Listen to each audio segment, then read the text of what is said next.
और कितनों का सिलेक्शन होगा? 12 लोगों का सिलेक्शन होगा। सिलेक्शन कैसे किया जाएगा, यहीं होगा क्या? सिलेक्शन ट्रायल होगी पहले, उसके बाद ट्रायल बेस पे सिलेक्शन होगा। जैसा भी परफॉर्म करता है जो भी, उस बेस पे सिलेक्शन है।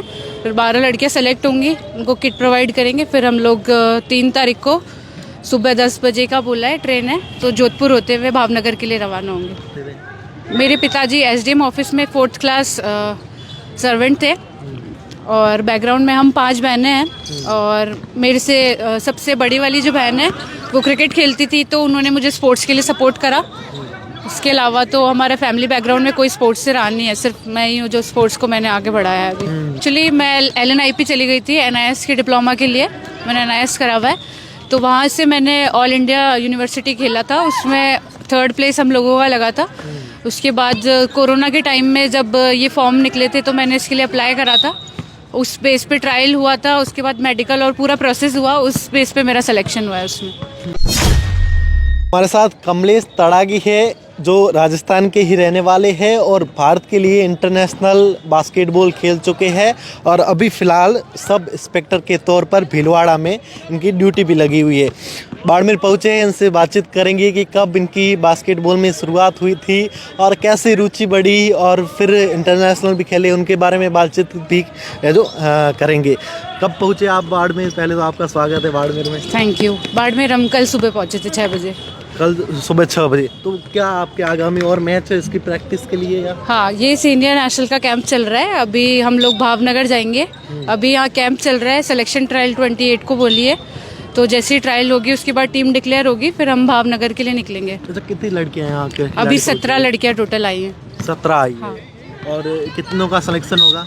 12 लोगों का सिलेक्शन होगा। सिलेक्शन कैसे किया जाएगा, यहीं होगा क्या? सिलेक्शन ट्रायल होगी पहले, उसके बाद ट्रायल बेस पे सिलेक्शन होगा। जैसा भी परफॉर्म करता है जो भी, उस बेस पे सिलेक्शन है। फिर 12 लड़कियां सेलेक्ट होंगी, उनको किट प्रोवाइड करेंगे। फिर हम लोग 3 तारीख को सुबह 10 बजे का बोला है, ट्रेन है, तो जोधपुर होते हुए भावनगर के लिए रवाना होंगे। अच्छा, तो फिर पहले आपके बारे में बातचीत कर लेते हैं। आपने कब खेलना शुरू किया था? मैं 2008 से बास्केटबॉल खेल रही हूँ। 2008 से? हाँ जी। कहाँ रहते थे, कहाँ पढ़ाई करते थे? मैं अजमेर की रहने वाली हूँ। वहीं पे मैंने स्टडी करी है पूरा कॉलेज तक अपना, और वहीं पे मैंने खेलना स्टार्ट करा था। जब अजमेर में ही, तो कैसे रुचि आई बास्केटबॉल में, कैसे खेलना शुरू किया?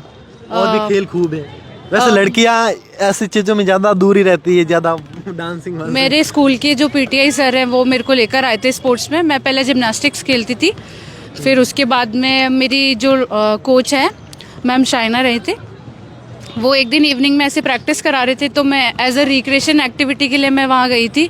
तो उनको मेरी ड्रिबल अच्छी लगी थी, तो उन्होंने मुझे बोला कि आप ये वाला गेम कंटिन्यू कर सकते हो, आपकी स्किल्स अच्छी है।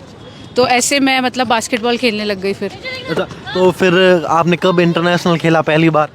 मैं पहली बार 2013 में इंटरनेशनल खेल कर आई थी, जब मैं 9th क्लास में थी। 2013 में खेला था। 2013 में। अच्छा, आपकी क्या बैकग्राउंड में आपके पिताजी वगैरह क्या करते थे?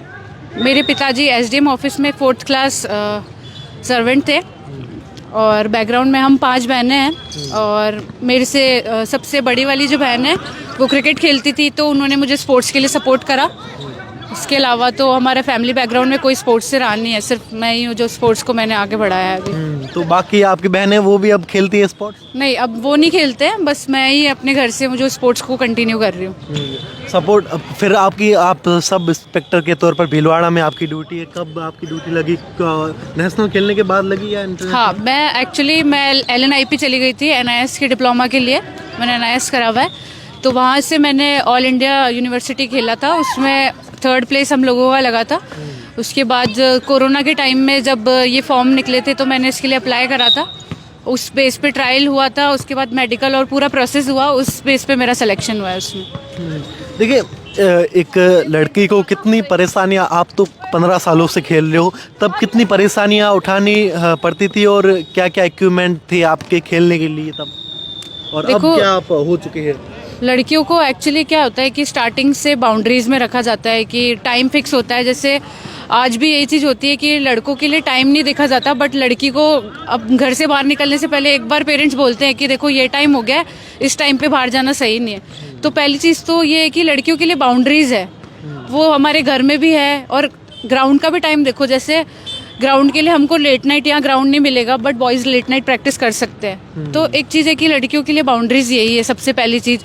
उसके बाद फाइनेंशियल कंडीशन होती है कि लड़कियों को मतलब राजस्थान में मेनली ये चीज़ होती है कि लड़कों को के लिए ऐसा होता है कि स्पोर्ट्स कोई सा भी स्पोर्ट्स खेलेंगे तो वो लड़का है तो वो खेल सकता है, ठीक है। और कई फैमिलीज़ में ऐसा नहीं होता है, और कई फैमिलीज़ में ये चलता है कि ना नई लड़की को एक्सपेंसिव शूज़ दिला दिए, लड़कियों को नहीं मिल पाता है वो कि नहीं ये तुम्हारे क्या काम आएंगे। लड़कों का ऐसा होता है कि हाँ ठीक है लड़का है तो उसके काम आ जाएगा आगे। आपके साथ हुआ कभी ऐसा? नहीं, मेरे साथ नहीं हुआ।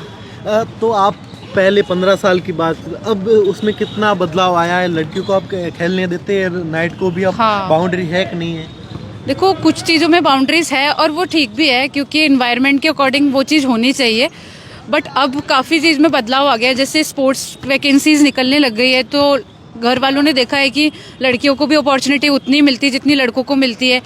लड़कियों के लिए भी वैकेंसी अलग से निकलती है, लड़कियां पार्टिसिपेट करती है, मेडल मिलता है, स्कॉलरशिप मिलती है, तो फाइनेंशियल कंडीशन घर की उससे सुधरती है। तो अब लड़कियों को भी पेरेंट्स उसी तरह से बढ़ावा देने लगे हैं क्योंकि वो आसपास देख रहे हैं कि गर्ल्स कंपटीशन में पार्ट ले रही है, जॉब लग रही है। जैसे अब हम लोग भी एक तरह से प्रेरणा है दूसरों के लिए, किसी के पेरेंट्स आते हैं वो हमें एज अ मोटिवेटर समझते हैं कि है ना हमको देख करके जैसे कि इनकी तरह बनना है, आपको इनकी तरह जॉब करनी है। जैसे वो लोग देखते हैं कि हाँ हम चेंज लेकर आ रहे हैं एक तरह से, तो हमको देख करके 4 लोग और अपने पेरेंट्स बोलते हैं कि ठीक है इनको भी आप सिखाओ, इनको प्रैक्टिस कराओ। जैसे मैं खुद मेरे स्कूल से मैंने जब फर्स्ट नेशनल खेला था, उसके बाद मेरे जो जूनियर्स हैं, पहले सिर्फ एक टीम हुआ करती थी, उसके बाद अंडर 14, अंडर 17, अंडर 19 3 टीम तैयार हो गई थी। तो वो अपने आप में एक बड़ी बात है। तब आप जब खेलना शुरू हुए थे और अब में क्या अंतर? तब ऐसे नहीं था कि शिक्षा को महत्वपूर्ण माना जाता था कि हाँ कि पढ़ो, खेलने में क्या है? मतलब मेरे साथ भी हुआ। हाँ। अगर आने वाले पहले 5 सालों की बात भी करें तो क्या खेलने जाते, खेलने में क्या है? तो तब आपको किन परेशानियों का सामना करना पड़ा था और आपको सबसे ज़्यादा सपोर्ट किसका मिला था? जब मैं स्कूल में थी तब भी मेरे पीटीआई सर थे, उन्होंने मुझे सपोर्ट करा था। पहले अरविंद यादव सर थे, फिर जितेंद्र बघेल सर आ गए थे। तो एक तरह से जैसे हमारा एग्ज़ाम ऐसा होता है कि जैसे स्पोर्ट्स का मैं यहाँ कैंप में आई हूँ, पीछे से एग्ज़ाम टाइम है, एग्ज़ाम आ गए, तो उस बीच में सर ही वो चीज़ मैनेज करते थे कि मेरा एग्ज़ाम बाद में हो। जैसे जब मैं इंडिया खेल कर आई थी उसके थोड़े टाइम बाद ही मेरा फाइनल एग्ज़ाम्स थे, तो वो सर ने मैनेज करा। जैसे मैं घर पहुँची उसके अगले दिन ही मेरा एग्ज़ाम था, तो वो चीज़ सर ने मैनेज करी कि ठीक है एग्ज़ाम में बैठ जाना, जितना कर पाए उतना कर लेना। तो वो चीज़ होती है कि एक पीछे से सपोर्ट जो होता है वो फिजिकल टीचर सबसे ज़्यादा ही करता है क्योंकि उनको पता होता है कि उन्होंने भी वो चीज़ फेस करी होती है। बट अब के टाइम में यह है कि आपके कोई सी भी सब्जेक्ट का टीचर हो, उसको स्पोर्ट्स की नॉलेज है और उन लोगों को पता है कि हाँ ठीक है स्पोर्ट्स में जाता है बच्चा तो उसको थोड़ा सा स्टडी में सपोर्ट कर दे, नोट्स दे दे। पहले के टाइम में ये चीज़ नहीं होती थी, अब के टाइम में ये चीज़ है कि अब सारे टीचर जो हैं उन लोगों को भी थोड़ा सा अवेयर हो गए हैं इस चीज़ से कि इनको थोड़ा सा एक्स्ट्रा सपोर्ट की ज़रूरत होती है, तो एक्स्ट्रा सपोर्ट मिलता है आजकल। आपको सबसे ज़्यादा किसका सपोर्ट मिला? भले आपके परिवार की बात करो या टीचर की बात करो या सरकार की बात करो।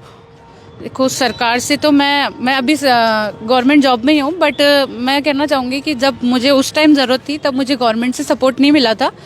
मेरे पेरेंट्स और मेरे स्कूल से मैं इंडिया खेलने गई थी तब से लेकर के अभी तक मेरे स्कूल, कॉलेज और घर से हमेशा सपोर्ट मिला है। मैं मतलब स्कॉलरशिप पे थी कॉलेज में, तो मुझे फुल स्कॉलरशिप थी मेरे कॉलेज में। मैं सोफिया कॉलेज की स्टूडेंट हूँ, तो मैं कॉलेज में फुल स्कॉलरशिप पे थी।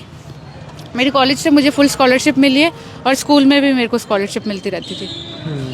तो अब आप उन लड़कियों के लिए क्या कहना चाहोगे जो अब खेलती है, अब तैयारी करती है? जैसे हमारे बाड़मेर की भी खूब लड़कियां हैं और राजस्थान पूरे में होगी, तो उनके लिए क्या संदेश देना चाहोगे? मैं कहना चाहूँगी कि चेंज आपको खुद को लाना पड़ेगा। जैसे हम 1 साल 2 साल खेलते हैं तो हम ये नहीं सोच सकते कि हमको हायर अचीवमेंट मिल सकता है, मतलब मिलना चाहिए। आप पहले प्रैक्टिस करो उस चीज़ के लिए। आप जब तक प्रैक्टिस नहीं करोगे, जब तक इम्प्रूव नहीं लाओगे उस चीज़ में, आप खुद में ऐसा होना चाहिए कि आप मिरर के आगे खड़े हो, आप खुद को देख कर के कह सकते हो कि मेरे अंदर कमी क्या है। तो आप अपनी कमियों को खुद पहचानो, उसको सही करो, उसके बाद ही कोशिश करो कि भाई उसके बाद सोचो कि हाँ मैं अच्छा रिजल्ट दे सकती हूँ। आप अगर पहले साल में सोचोगे कि मुझे फर्स्ट 5 मिल जाए तो वो पॉसिबल नहीं हो सकता। आप मेहनत करते जाओ, मेहनत करना कभी बंद नहीं होना चाहिए। एक्चुअली क्या है, आज के बच्चे क्या होता है कि पहले रिजल्ट की सोचने लग जाते हैं। जैसे मैं कुछ टाइम के लिए कोचिंग देती थी, तो वहाँ पे बच्चे बोलते थे, मैं उनको सिर्फ पहले फिटनेस कराती थी, तो वो बोलते थे कि मैम हम बॉल से कब करेंगे। तो वो आप पहले बॉल पकड़ने के लिए अगर स्थिति में आ जाओगे तो वो अपने आप ऑटोमेटिकली आपके कोच कराने लग जाएंगे। तो आप अपने कोच पे बिलीव करो, जो भी आप जिससे भी मोटिवेट होते हो आप उनसे मोटिवेट होते रहो, कंटिन्यूसली आप गाइडेंस लेते रहो। आप अभी भीलवाड़ा में आपकी ड्यूटी है, तो वहाँ की लड़कियों की बात करें, वहाँ के युवाओं की बात करें तो वो खेल में आगे आते, क्योंकि वो आदिवासी क्षेत्र है। तो कहा भी जाता है कि आदिवासी क्षेत्र अलग क्षेत्रों से काफ़ी पीछे रहता है, तो वहाँ के क्या हालात हैं? वहाँ पे अलग अलग जगह ग्राउंड चलते हैं, वहाँ का स्पोर्ट्स का बहुत अच्छा है।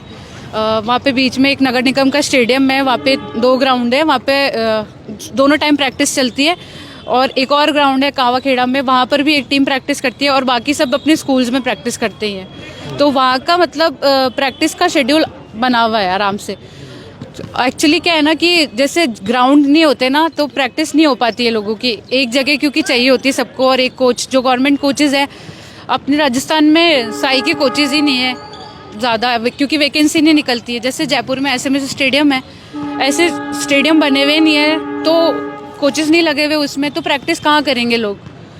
तो अपने हर स्कूल में अलग अलग कोच नहीं होते लगे हुए, मोस्टली में नहीं होते, क्योंकि हर स्कूल में अलग अलग गेम होता है, उसको उस अकॉर्डिंग प्रैक्टिस होती है। तो मैं कहना चाहूँगी कि ज़्यादा से ज़्यादा कोचेस की वैकेंसी निकलेगी तभी ज़्यादा से ज़्यादा प्लेयर तैयार हो सकते हैं। हम बिना कोच के तो कोई प्रैक्टिस कर नहीं सकता, क्योंकि ये टीम गेम है, इस टीम गेम के अंदर कोच की ज़रूरत पड़ती है। बिल्कुल, धन्यवाद।